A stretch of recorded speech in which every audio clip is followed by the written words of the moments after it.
Hello friends, welcome to Coding Host YouTube channel. In this video, I will explain you a lead code problem. Best time to buy and sell stock. So in this question, we will get an array of prices. Every value in this array is a price of a stock on that day. So you can see that there is a sample array in the example 1. So you can see that there are 6 elements. So every element is the stock price of a single stock. So suppose on the first day price of that stock is 7 and the next day stock price is 1, then the next day stock price is 5. So from this stock prices we have to buy the stock when its price is low, and then we have to sell the stock when its value is high. So first we have to buy and then we have to sell. So suppose when we buy the stock when its price is 1, and then we will sell the stock when its price is 6. So 6 minus 1 is equal to 5. So we will get a profit of 5, and it is the max profit here. So we have to return this max profit if we can find, and if we cannot achieve any profit then we have to return 0. So we have this method and we have to write the logic inside it. So first I will take some variables. So int max profit equal to 0. Then I will take two variables for two pointers approach, left and right pointer. So int left equal to 0 and right equal to 1. Then I will take a while loop while r is less than prices dot length. Now in this while loop I will take a if statement. If prices of left is less than prices of right, in this I will take a variable int profit equal to prices of right minus prices of left, and max p variable equal to if max p is larger than profit variable. So I am using here ternary operator. If max p is larger than profit, so we will store max p, or else we will store this profit variable. And in the else part I will write L equal to R, and outside of this else statement R plus plus, and in the last we will return our max p variable. Before running this program, first let's see that how this program will work. So in this max p variable right now we have 0, and in this left variable we have 0, and in the right variable we have 1. So left is for left index and right is for right index. Then we have this while loop while r is less than prices dot length. So length of this array is 6, and in the r variable we have 1. So 1 is less than 6, yes. And then we will go inside this if statement. If prices of left is less than prices of r, so at index L, in the index L we have 0, at index 0 we have 7, and at index R which is 1 we have 1. 7 is less than 1, no, this if statement is false. Then this else statement will execute, and in the left variable we will store the index of right variable, because you can see that 1 is less than 7. So we will take the stock price 1 in the left variable. So now in the left variable we will get 1, and after this else statement will execute, r variable will increment.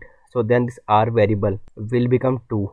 After that this while loop will again execute, and it will check that r is less than prices dot length. So yes, r is 2 and it is less than 6. Now it will again check that if prices of left is less than prices of r. So at index L we have 1, and at index R which is 2, so at index 2 we have 5. So now is 1 is less than 5, yes. So this statement is true, and in this profit variable we will store R minus L. So 5 minus 1 is equal to 4. So now in this profit variable we have 4. After that in this max profit variable we will store the value of variable which is larger. So we will compare here if max profit is larger or profit is larger. So you can see that profit is larger, yes, because it is 4, and in the max profit variable we have 0. So 4 is larger than 0. So in this max p variable we will get profit, and value of profit is 4. So now in this max p variable, now we have 4. After that this r will increment again. So now r will become 3. After that this while loop will again execute, and it will check r is less than prices dot length. Yes, 3 is less than 6. Now it will check that at index L which is 1, value is 1, but at index R which is 3. So at index 3 we have 3. So element at index L is less than element at index R. Yes, so this if statement is again right, and we will go in this if statement. So again it will check the profit. So right minus left. So 3 minus 1 is equal to 2. So in this profit variable we will get 2. Now in this max profit variable it will check that which we have to store. So in the max p variable we already have 4, and in the profit variable we have 2. So max profit is larger, its value will remain as it is as 4. After that r plus plus, so right variable will increment up to 4. After that this value will again execute. Again it will check r is less than prices dot length. Yes, so 4 is less than 6. Then we will go in this if statement. If prices of L is less than prices of R, so at index L, which is 1, we still have 1, and at index R, which is 4, we have element 6. So 1 is less than 6. Yes, this if condition is right, and we will go in this if statement. Then in the profit variable it will store prices of R minus prices of L. So 6 minus 1 is equal to 5. Now in this profit variable we have 5. Now here it will check if max profit is larger or profit is larger. So profit is 5, max profit is 4, profit is larger. So in the max p variable we will store 5. So now in the max p variable we have 5. After that r plus plus, so right index will become 5.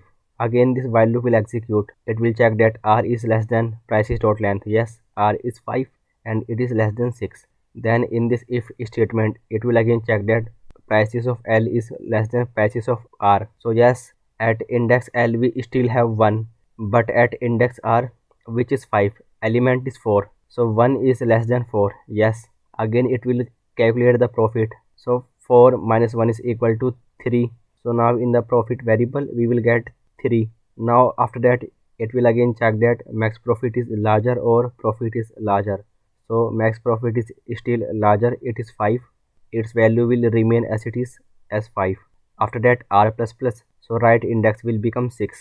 Now this value will again check here that r is less than prices dot length. So you can see that r is 6 and it is not less than prices dot length. So this condition is false and this value will break, and in the last we will return our max p variable. So now let's run this program. So this program is working fine. Let's submit this program. So you can see that this program has submitted successfully, and the time complexity of this program will be big of n, because here we are using only one while loop, and the space complexity will be big of 1. Thanks for watching.